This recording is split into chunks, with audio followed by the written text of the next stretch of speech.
नमस्कार दोस्तों, स्वागत है आपका आज मेरे चैनल ज्योग्राफी वाले गुरुजी में। तो आज हम इस वीडियो में जिस टॉपिक पर बात करेंगे वो है विश्व की प्रमुख जनजातियां। जी हाँ दोस्तों, जनजातियां होती क्या है? सबसे पहले हम जनजातियों की बात करें। जनजातियां क्या होती हैं? देखिए, हमने मानव भूगोल के अंतर्गत पढ़ा था कि मानव भूगोल में मानव और प्रकृति के जो संबंध होते हैं उनका अध्ययन किया जाता है। अब मानव और प्रकृति के संबंधों के बारे में मैंने आपको बताया कि मानव और प्रकृति के जो संबंध हैं वो हमेशा से एक जैसे नहीं रहे, उनमें बदलाव आता गया। इस पृथ्वी पर जो मानव निवास कर रहा है, लाखों वर्षों से पृथ्वी पर मानव रहता आया है और उसने इन लाखों वर्षों में प्रकृति के साथ पृथ्वी पर कई प्रकार से समायोजन किया अपने क्रियाकलापों के द्वारा। कभी वो प्रकृति के अनुसार स्वयं को ढालता था, कभी प्रकृति को उसने अपने अनुसार ढाला। तो इस तरह मनुष्य ने समायोजन के कई तरीके निकाले और समायोजन की गति को भी तीव्र किया। लेकिन आज भी वर्तमान में कुछ क्षेत्र ऐसे हैं जहां पर कुछ जनजातियां निवास करती हैं। वो जनजातियां आदिकालीन मानव की तरह आज भी जीवन यापन करती हैं। उनका विश्व के जो आधुनिक विश्व है उसके साथ कोई संबंध नहीं है, आधुनिकता से उनका कोई संबंध नहीं है। तो ऐसे लोगों के समूह को हम क्या कहेंगे? जनजातियां कहेंगे। तो जनजातियों के बारे में मैं यहां लिख सकता हूं कि जनजातियां विश्व में ऐसे लोगों का समूह है जो आज भी आदिम ढंग से जीवन यापन करता है, जिनका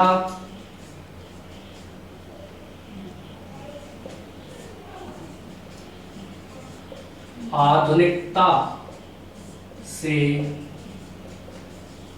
कोई संबंध नहीं है, जिनकी अपनी स्वयं की सामाजिक व सांस्कृतिक परंपराएं व रीति रिवाज होते हैं।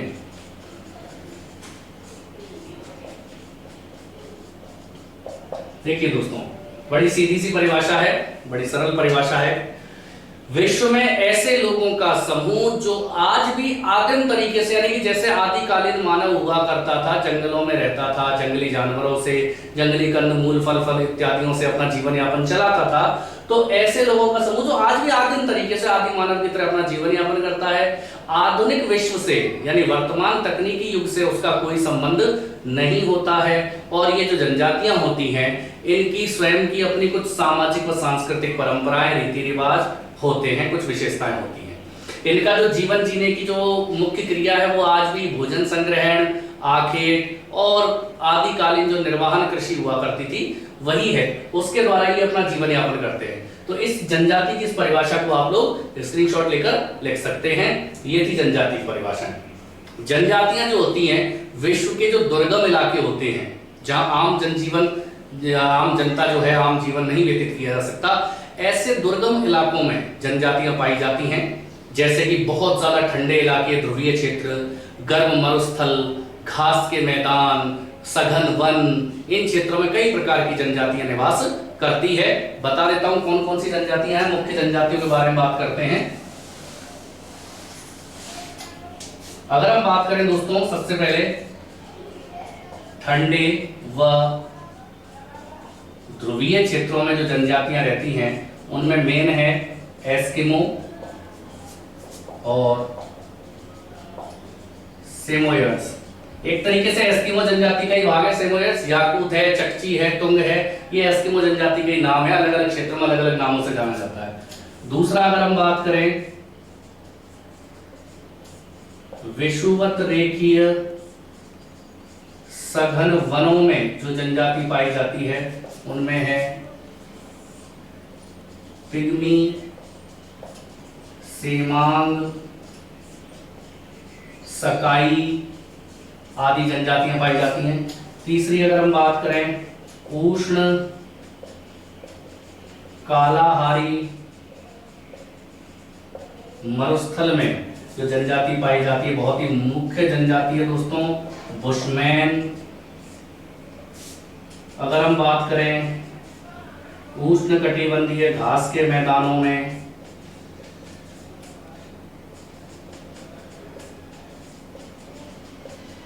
उष्णकटिबंधीय घास के मैदानों में जो जनजाति पाई जाती है, मसाई व बद्दू, ये दो जनजातियां पाई जाती हैं। समशीतोष्ण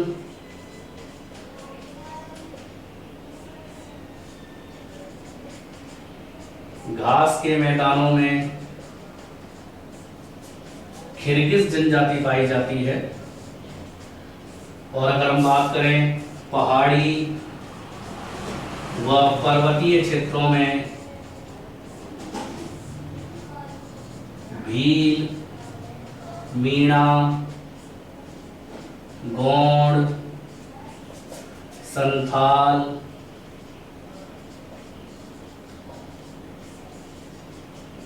आदि जनजातियां पाई जाती हैं। तो दोस्तों ये विश्व की कुछ प्रमुख जनजातियां हैं, जैसे कि ठंडे और ध्रुवीय प्रदेशों में जो मुख्य जनजाति है एस्किमो है, सेमोयड्स है, याकूत है, चकची है, तुंग है। विषुवत रेखीय सघन वनों में पिग्मी, सेमांग, सकाई आदि जनजातियां पाई जाती हैं। उष्णकटिबंधीय कालाहारी मरुस्थल जो है दक्षिण अफ्रीका में, उसमें बुशमैन जनजाति पाई जाती है। उष्णकटिबंधीय जो घास के मैदान है उसमें मसाई व बद्दू जनजाति। समशीतोष्ण घास के मैदानों में किर्गिज, पहाड़ी व पर्वतीय क्षेत्रों में भील, मीणा, गोंड, संथाल आदि जनजातियां पाई जाती हैं। तो ये विश्व के कुछ क्षेत्रों में पाई जाने वाली प्रमुख जनजातियां हैं। इनमें से दोस्तों आज हम जिस जनजाति की बात इस वीडियो में करेंगे, आज जिस मुख्य जनजाति की हम बात करेंगे दोस्तों वो है एस्किमो जनजाति। बहुत ही इंपॉर्टेंट टॉपिक है एस्किमो जनजाति। राजस्थान बोर्ड के जो 12th क्लास के बच्चे हैं उनका सेकंड चैप्टर है, साथ ही साथ जो ग्रेजुएशन लेवल के हैं सेकंड ईयर के बच्चे, बीए सेकंड ईयर के, उनका बहुत ही इंपॉर्टेंट टॉपिक है। एक प्रश्न जरूर आता है, 100% आएगा। और जो क्या कहते हैं कंपटीशन एग्जाम होते हैं उनमें भी काफी बार जनजातियों से रिलेटेड क्वेश्चंस पूछे जाते हैं। जैसे कि अभी 2 साल पहले जो रीट का एग्जाम हुआ था उसमें क्वेश्चन पूछा था एस्किमो का शाब्दिक अर्थ क्या होता है, ये एस्किमो जनजाति से रिलेटेड था। तो इसमें दोस्तों आज हम शुरुआत करते हैं एस्किमो जनजाति की। देखिएगा, गौर से देखिएगा वीडियो को, आपको एक बार में समझ में आ जाएगा। एस्किमो जनजाति का सबसे पहले हम बात करते हैं शाब्दिक अर्थ। एस्किमो जनजाति का जो अर्थ होता है दोस्तों वो होता है कच्चा मांस खाने वाला, या दूसरा अर्थ और ले सकते हैं हम इसमें बर्फीले प्रदेशों के निवासी। कच्चा मांस खाने वाला या बर्फीले प्रदेशों के निवासी। दोस्तों एस्किमो जनजाति जहां पाई जाती है, जो इसका निवास क्षेत्र है वो पूरी तरह से बर्फ से ढका हुआ क्षेत्र है। अगर हम इनके निवास क्षेत्र की बात करें, निवास क्षेत्र जो है इनका ग्रीनलैंड जो महाद्वीप है, ग्रीनलैंड द्वीप, ग्रीनलैंड के पश्चिम की तरफ उत्तरी अमेरिका में अलास्का से लेकर इधर बेरिंग जो जल संधि है यहां तक एस्किमो जनजाति का ये पूरा क्षेत्र पाया जाता है। यहां उत्तरी साइबेरिया का जो क्षेत्र है, उत्तरी पूर्वी साइबेरिया, और यहां आपके ले सकते हैं अलास्का, कनाडा, इन क्षेत्रों में एस्किमो जनजाति पाई जाती है। यानी कि अलास्का, कनाडा से लेकर ग्रीनलैंड हुआ अपना ध्रुवीय क्षेत्र का जो पूरा इलाका है, ये पूरा क्षेत्र जो है पूरे वर्ष भर बर्फ से ढका रहता है। ठीक है दोस्तों, तो इस क्षेत्र में एस्किमो जनजाति पाई जाती है। कनाडा ग्रीनलैंड में इनको एस्किमो कहते हैं, उत्तरी साइबेरिया में इनको कहीं पर लैप्स कहा जाता है, कहीं याकूत कहा जाता है, और स्कैंडिनेविया में इनको चकची आदि नामों से भी जाना जाता है। तो ये एस्किमो जनजाति का निवास क्षेत्र है। ये पूरा क्षेत्र बर्फीला है, इसीलिए एस्किमो का जो शाब्दिक अर्थ लिया गया है वो बर्फीले प्रदेशों के निवासी के रूप में लिया गया है। और इनका जो मुख्य भोजन है वो कच्चा मांस ही है। ये जानवरों को मारकर खाते हैं, आखेट इनके जीवन की एकमात्र आर्थिक क्रिया है, इसीलिए इनको कच्चा मांस खाने वाला भी इसका शाब्दिक अर्थ लिया गया है। तो ये था एस्किमो का निवास क्षेत्र। इसके बाद अगर हम बात करें एस्किमो की, तो एस्किमो का जो वातावरण है वहां पर बर्फीली आंधियां,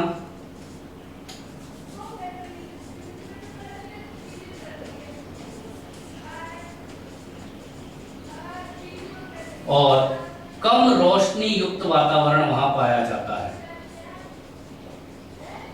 यानी कि एक तरीके से कह सकते हैं ये पूरी तरह से प्रकृति के साथ लड़ते हुए पाए जाते हैं। इनकी जो प्रमुख लड़ाई है वो प्रकृति से, बर्फीली आंधियों के बीच, कम रोशनी युक्त वातावरण के बीच 10 लाख एस्किमो आज भी निवास करते हैं। तो ये एस्किमो जनजाति के निवास क्षेत्र की कुछ विशेषताएं हुई। एस्किमो जनजाति की अब हम बात करते हैं शारीरिक विशेषताओं की। आप ये स्क्रीनशॉट ले सकते हैं।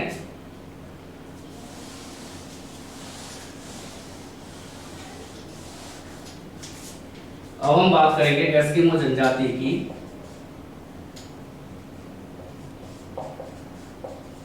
शारीरिक विशेषता।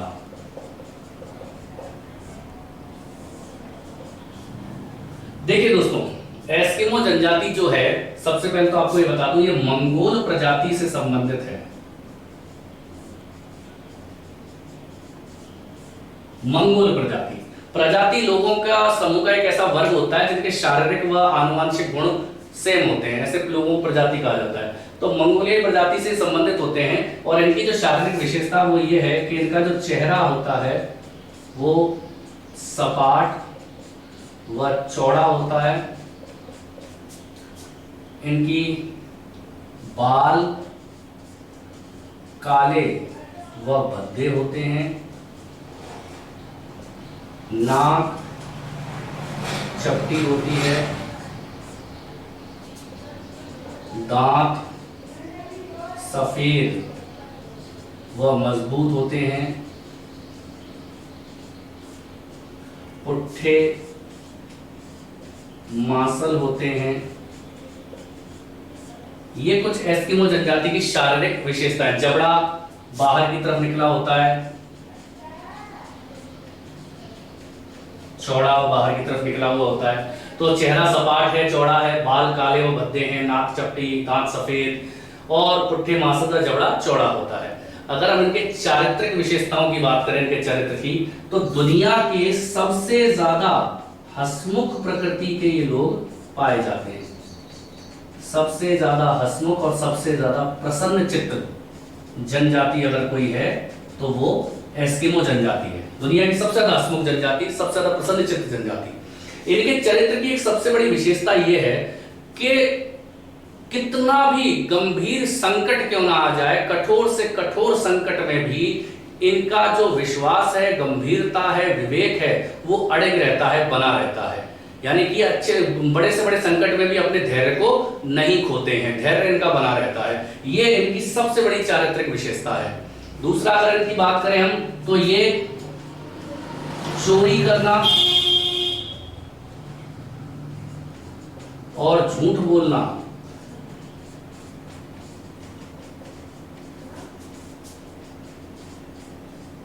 नहीं जानते। चोरी करना, झूठ बोलना इनको नहीं आता। इनकी जो मुख्य लड़ाई है वो प्रकृति से ही है। कठोर वातावरण में, प्राकृतिक वातावरण में, सबसे ज्यादा कठोर वातावरण में रहने वाली अगर कोई जनजाति है तो वो एस्किमो जनजाति है। तो ये दोस्तों इसकी शारीरिक और चारित्रिक कुछ विशेषताएं हुई। आगे बात करते हैं।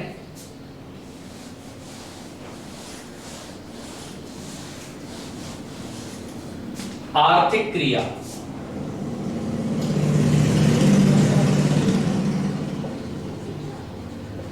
आर्थिक क्रिया की अगर हम बात करें तो एस्किमो जनजाति की एकमात्र जो आर्थिक क्रिया है वो आखेट है। एस्किमो जनजाति की एकमात्र जो आर्थिक क्रिया है वो क्या है? आखेट है।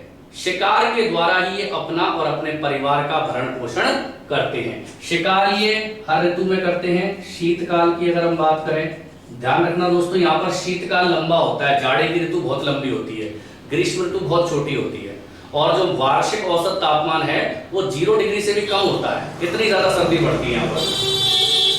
शीतकाल में भी ये शिकार करते हैं। शीतकाल में शिकार की 2 विधियां हैं। नंबर 1 माऊपाक और नंबर 2 एतुरपाक। माऊपाक और एतुरपाक एस्किमो जनजाति की शीतकालीन शिकार की क्या है? 2 विधियां हैं। माऊपाक के अंतर्गत क्या होता है दोस्तों? एक छिद्र और एतुरपाक के अंदर 2 छिद्र, बस ये ध्यान रखना है अपने को। माऊपाक और एतुरपाक एस्किमो जनजाति की शीतकालीन आखेट की 2 विधियां हैं। माऊपाक के अंतर्गत 1 छिद्र बनाया जाता है और एतुरपाक के अंदर 2 छिद्र बनाए जाते हैं। माऊपाक का जो शाब्दिक अर्थ होता है वो होता है प्रतीक्षा करना। इसमें क्या होता है दोस्तों? काफी देर तक प्रतीक्षा करनी पड़ती है। माऊपाक के अंतर्गत क्या होता है, जो एस्किमो लोग होते हैं वो बर्फ की जो चादर होती है उसमें एक छोटा सा छेद करते हैं, उस एक छेद में ये चारा या हड्डी की कोई छड़ लटका देते हैं। जब पानी के नीचे से मछली उस चारे को या हड्डी की छड़ को खाने आती है तो उसके टकराव से वो छड़ हिल जाती है, और हिलने पर इनको पता चल जाता है कि मछली आ चुकी है, और ये अपने हथियार, जिसे हार्पून कहा जाता है, उस हथियार से उस मछली का शिकार कर लेते हैं, और इस विधि को कहा जाता है माऊपाक विधि। दूसरी विधि एतुरपाक कहलाती है। इसके अंतर्गत बर्फ की चादर पर 2 छिद्र बनाए जाते हैं। एक छिद्र में चारा डालकर एस्किमो को बुलाया जाता है, मछली को बुलाया जाता है, और दूसरे छिद्र पे बैठा हुआ दूसरा एस्किमो व्यक्ति जैसे ही मछली का संकेत मिलता है उसको अपने आले से मार देता है। तो इसमें 2 छिद्र बनाए जाते हैं। तो माऊपाक में 1 छिद्र का याद रखना और एतुरपाक में 2 छिद्र का याद रखना। तो इस तरीके से शीतकालीन आखेट की 2 विधियां। इसके अलावा दोस्तों ये बसंत काल में भी आखेट करते हैं।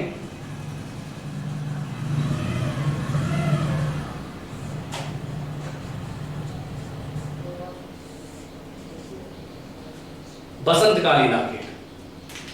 बसंतकालीन आखेट में क्या होता है, जब मछलियां जब थोड़ी बहुत धूप खिलने लग जाती है, मछलियां सांस लेने के लिए नदी के पानी से बाहर आती हैं, तो ये अपनी नाव में बैठकर हार्पून से उसका क्या करते हैं, फेंक कर शिकार करते हैं, जो कि रस्सी से बंधा होता है नाव से, उससे उसका शिकार करते हैं। और बसंतकालीन आखेट जो एस्किमो करते हैं उसे कहा जाता है उतोक।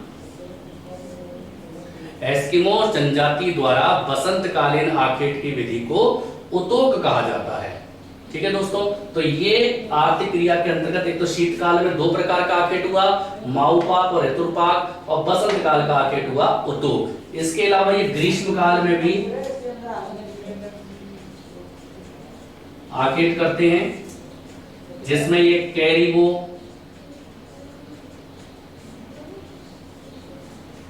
ध्रुवीय भालू आदि जानवरों का ये शिकार करते हैं। कैरिबो एक तरीके का बारहसिंगा नुमा जानवर है जो वहां पाया जाता है। तो कैरिबो और ध्रुवीय भालू आदि जानवर का ये शिकार करते हैं, कब? ग्रीष्म ऋतु में। तो ये इनकी आर्थिक क्रिया है। एस्किमो जनजाति की जो एकमात्र आर्थिक क्रिया वो क्या है? शिकार करना, आखेट करना, शीतकाल में, बसंत काल में और ग्रीष्म काल में। ठीक है दोस्तों, ये एस्किमो जनजाति का आर्थिक क्रिया हो गई, आप स्क्रीनशॉट ले सकते हैं।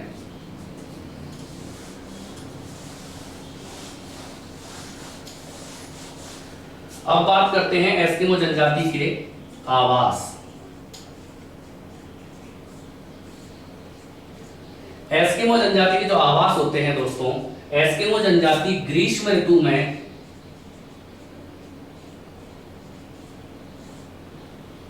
तट के किनारे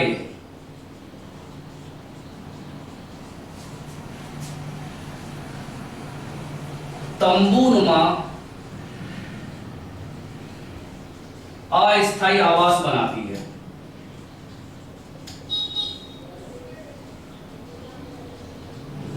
इन्हें कहा जाता है ट्यूपिक। एस्किमो जनजाति के लोग ग्रीष्म काल में तटों के किनारे अस्थायी आवास बनाते बना लेते हैं, तंबू वगैरह बनाते हैं, उन जो जानवरों की खाल से बनाए जाते हैं तंबू, इन तंबू को कहा जाता है ट्यूपिक। ये इनके ग्रीष्मकालीन आवास है। इसके अलावा शीतकाल में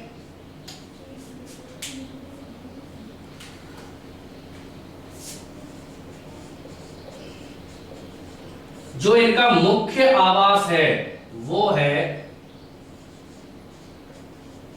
इग्लू।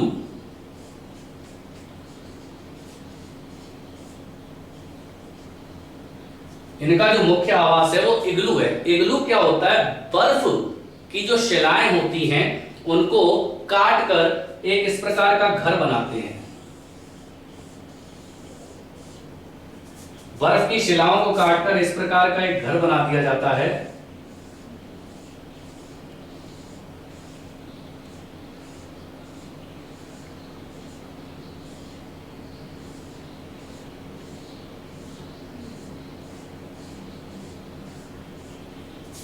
बर्फ की शिलाओं को काटकर एक के ऊपर एक रख के घर बनाया जाता है, जिसे इग्लू कहा जाता है। इसके अंदर बहुत ही छोटा सा एक गेट होता है।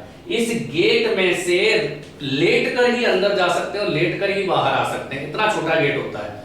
ये गेट इतना छोटा इसलिए बनाया जाता है ताकि जो बर्फीली आंधियां हैं वो घरों के अंदर प्रवेश कम से कम करें, ना के बराबर करें, जिससे कि बचा जा सके। तो इस प्रकार के घरों को, जो इनका मुख्य शीतकालीन घर है, इनको इग्लू के नाम से जाना जाता है। याद रखना, बर्फ के बने हुए घर होते हैं। एक और ये घर बनाते हैं जिन्हें कहा जाता है कर्मक। कर्मक ये लकड़ी और व्हेल मछली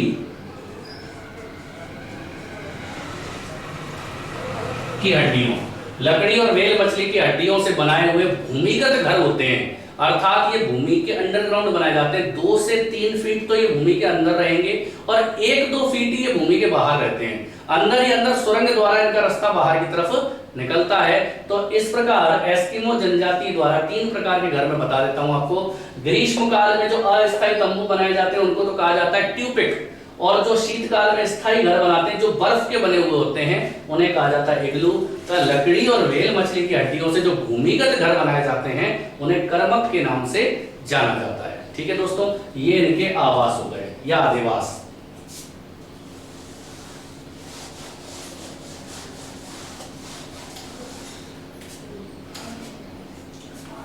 अब बात करते हैं इनके वस्त्र।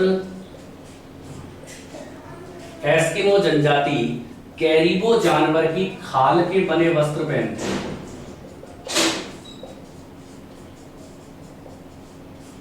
कैरिबो की खाल या ध्रुवीय भालू के बाल। एस्किमो जनजाति कैरिबो की खाल या ध्रुवीय भालू के बालों से बने वस्त्रों को पहनते हैं। स्त्री और पुरुष दोनों सेम वस्त्र पहनते हैं, एक जैसे वस्त्र होते हैं इनके। ये लोग एक जर्सी नुमा बाहदार वस्त्र पहनते हैं जिन्हें तिमियाक कहा जाता है। जर्सी नुमा बाहदार वस्त्र को कहते हैं तिमियाक। और इसके अलावा तिमियाक के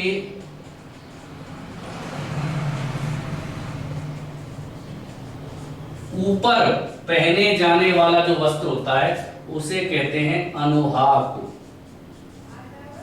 जो वस्त्र तिमियाक के, एक तो जर्सी नुमा बाहदार वस्त्र पहनते हैं, ये तो कहलाता है दोस्तों तिमियाक, और तिमियाक के ऊपर जो वस्त्र पहना जाता है इसे अनुहाक कहते हैं। एक ये सील मछली की खाल से बने, इस क्षेत्र में एक बहुत ही महत्वपूर्ण मछली है सील मछली।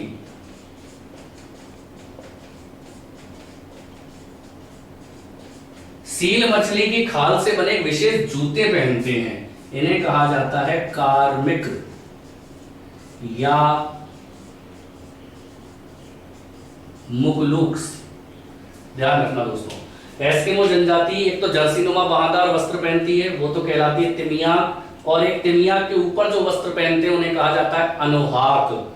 और साथ ही सील मछली की खाल से बने एक विशेष प्रकार के जूते पहनते हैं जिन्हें कार्मिक या मुगलुक्स के नाम से जाना जाता है।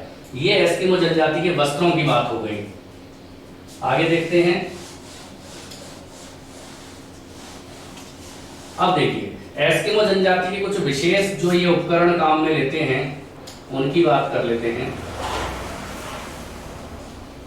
सबसे पहले बात करते हैं दोस्तों कयाक।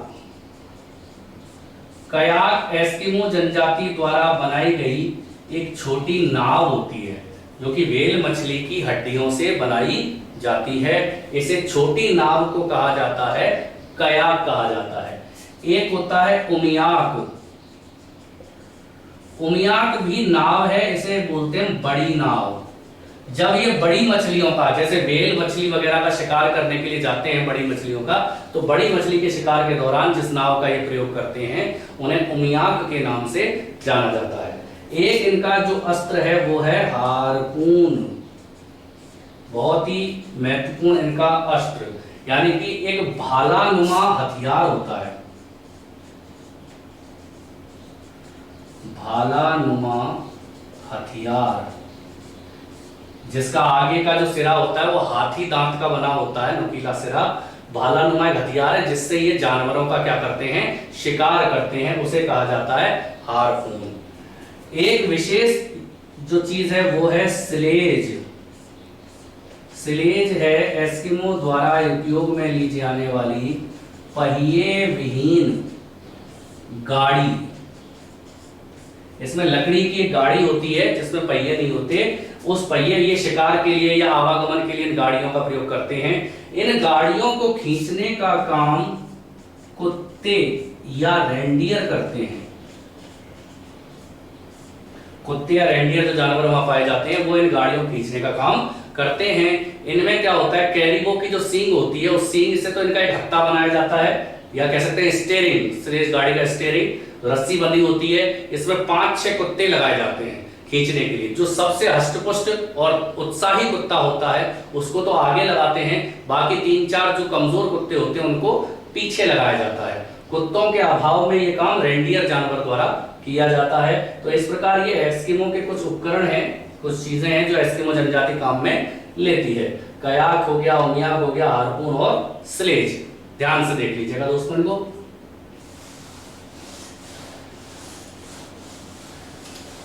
देखिए, अब अगर हम बात करें एस्किमो की सामाजिक व सांस्कृतिक विशेषता। मैंने बताया था हर जनजाति की अपनी कुछ अलग सामाजिक व सांस्कृतिक विशेषताएं होती हैं। एस्किमो की भी अपनी एक सामाजिक सांस्कृतिक विशेषता है। सबसे पहली बात तो एस्किमो जो जनजाति होती है वो पितृवंशीय इनका समाज होता है। एस्किमो जनजाति का समाज जो होता है वो पितृवंशीय होता है। पितृवंशीय समाज क्या होता है दोस्तों? पितृवंशीय समाज का कई बार ये उपयोग में ले लेते हैं कि पिता घर का सर्वोच्च होता है। नहीं, पितृवंशीय समाज का मतलब होता है जो घर का समाज का सबसे बुजुर्ग व्यक्ति होगा वो समाज का अगुवा होगा, यानी मुखिया होगा। तो पितृवंशीय समाज होता है, समाज का जो सबसे वृद्ध व्यक्ति होता है, बूढ़ा व्यक्ति होता है, वो समाज का सबसे श्रेष्ठ माना जाता है। और वही जितने भी समारोह वगैरह इनके होते हैं, उत्सव वगैरह, उनकी अध्यक्षता भी वही करता है। साथ ही साथ ये जो व्यक्ति है ये उनके निवास का, रहने का स्थान निश्चित करता है। लोगों को कौन सी दिशा में शिकार करने जाना है, किस किस दल को कहां जाना है, किस दल को कहां जाना है, उसका जो भी निपटारा है वो यही करता है जो बूढ़ा व्यक्ति होता है, जो सबसे ज्यादा उम्र का होता है। शिकार के बाद जो भी सामग्री लाई जाती है वो उस बुजुर्ग को ही दी जाती है, उसकी पत्नी उनका बंटवारा करती है। साथ ही साथ ये जो समाज है इसमें बहुपत्नी प्रथा पाई जाती है।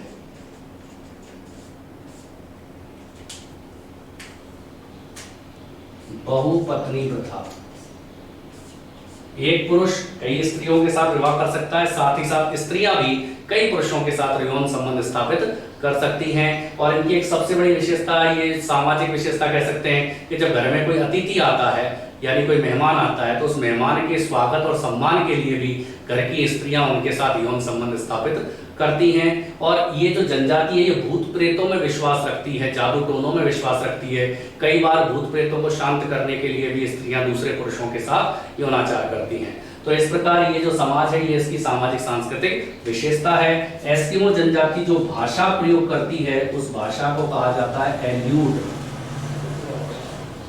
एल्यूट भाषा का ये प्रयोग करते हैं। ग्रीष्म काल में कई प्रकार के उत्सव व समारोह मनाते हैं। जब शीतकालीन अत्यधिक कठोर होती है, यानी बिल्कुल अंधकारमय शीतकाल होता है, जब शिकार की कमी आ जाती है, भोजन की कमी आ जाती है, तो जो बूढ़े व्यक्ति होते हैं और जो असहाय व्यक्ति होते हैं वो आत्महत्या कर लेते हैं। ये भी इनकी एक सामाजिक सांस्कृतिक विशेषता है। तो ये दोस्तों इनकी सामाजिक सांस्कृतिक विशेषता हुई। वर्तमान में जरूर इनका स्वरूप बदल रहा है। आधुनिक अगर हम विश्व की बात करें तो वर्तमान में यूरोपीय कई देशों से और अमेरिकी देशों से इनका संपर्क बढ़ने लगा है।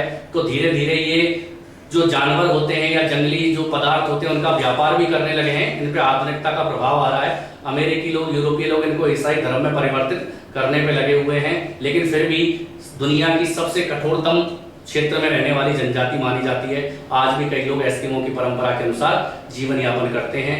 तो ये थी दोस्तों आज की एस्किमो जनजाति। इसे आप ध्यान से देखिएगा, एक दो बार वीडियो को देखेंगे समझ में आ जाएगा।